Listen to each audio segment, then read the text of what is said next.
La réunion a duré 1h15.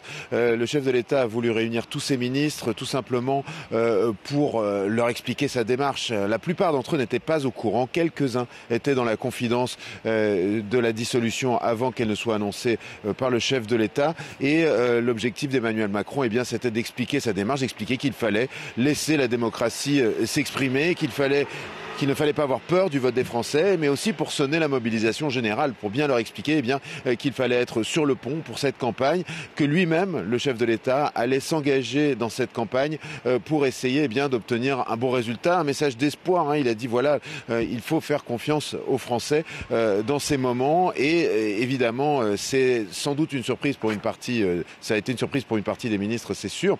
C'est évidemment un geste très fort, cette dissolution. La précédente datait de 1997. À l'époque, c'était Jacques Chirac qui l'avait prononcé. Et on s'en souvient, c'est la gauche qui avait remporté les législatives, causant l'une des plus longues cohabitations de la Ve République jusqu'en 2002. C'est donc un gros risque que prend le chef de l'État de vouloir passer devant les urnes. Une grosse surprise ce soir, évidemment. J'étais moi-même au siège du RN où on a pu assister à des scènes de liesse, de très grande joie des militants du Rassemblement national.